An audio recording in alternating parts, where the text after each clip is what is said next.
Vayner Nation, what is good? It is time again for Podcast with Friends, where I bring people from different worlds doing cool shit, and we just kind of chop it up. I'm excited about this episode.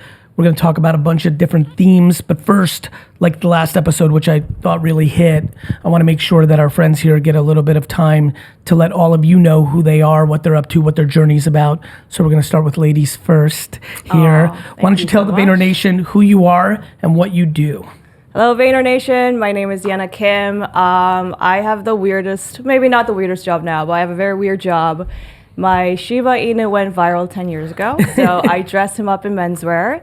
I have a history in fashion. I used to design for Ralph Lauren, but then I quit my dream job because I wanted to spend time with my dog. So here I am, still at it, and I've had the most incredible time and been able to meet the most incredible people. So I'm happy to be here today. Thank you. Tell them about the brand that you make that I rock with very heavily.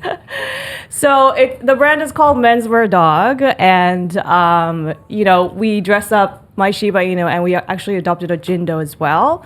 So he's learning the chops of how to style and wear clothing, but I put menswear in on dogs, and basically it's like a fresh new way of looking at fashion. Like traditionally, I feel like sometimes you look at these like models with like six-pack and you're a little bit intimidated by the ad. But when a dog is wearing menswear, first of all, it's a dog, so you're like, yes, cool. Appeals to all demographics. And also like on another level, you see the styling because it's no longer a human being, so you're able to see the products. Yes. So in that way, we've been able to sort of showcase menswear like lifestyle items in different sort of like fun, interesting ways. I love that. And the best part is like I love spending time with my dogs. So every post is like a memory of like, oh, I remember that day when Bodhi went somewhere and he peed on this person's carpet and I had to apologize, but then we had so much fun later. So that's sort of like the joy that I get from it.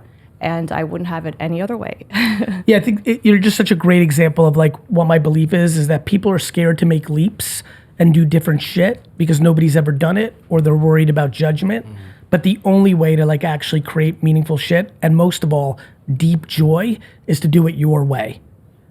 Right? And Absolutely. So, like I'm sure like if I read what's going on, just all the people listening on the podcast, remember we are always live with Podcasts with Friends on Twitch. Go to GaryVee.com/Twitch. Big shout out to everyone in there. When I look at Mix 123 Go and John Carney and all the people in here, Katie Teacher, like, when they hear like, wait a minute, is she saying that she's got like dude wear, but she puts it on a dog first? Like that's just different. And like many people think it's silly and many people think it's super dope. But for me, what's most interesting is you love it. Yeah.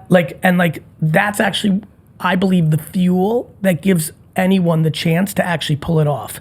I feel like there's two ways to pull shit off. Fuel that is based on like joy and gratitude and you fucking you're in your shit.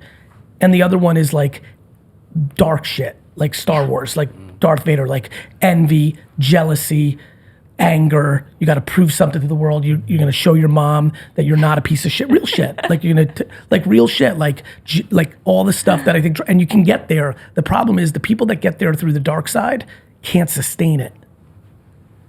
Right? So like everyone's trying to make it. The problem is most people don't realize once you make it, you also want to sustain it.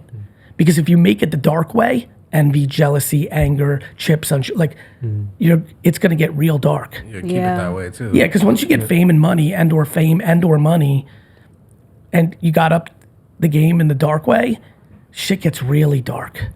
I don't know if you would consider this the dark side of it, but like I had no savings or no backup plans, and I actually don't have family in New York. So if this didn't work out, then I'd really be in trouble. No, I just went for it. Really I don't have to pay rent. No. I think the dark side is the reason you want to be successful is you got scorned by someone in 11th grade, and like your fuel is I'm gonna show Sally instead of this is my passion. Yeah. The dark side is like you have jealous DNA and parents that taught you jealousy and you're just coming up the game, and the reason you want to be successful is you're mad at everybody else being successful and just not a good energy of why you want to grow. You're not driven by gratitude or Right. joy. Right. So No, it's I like think by you're- external factors. Yeah, I think exactly. It's Yeah. external versus internal. Yeah. And like I think no, I don't think yours is the dark side. I think here's what would have happened, quote unquote. If it didn't work out, you would have gotten a job. That's true. Like- That's true. Like, no, I'm proud of you, and like I want more people to go do that because I think most people don't jump because they're scared of what people think about their jump. Yeah. Like most people should jump, especially in their youth, because if it doesn't work out, you can just go back to the thing that you're not enjoying right now that is making you want to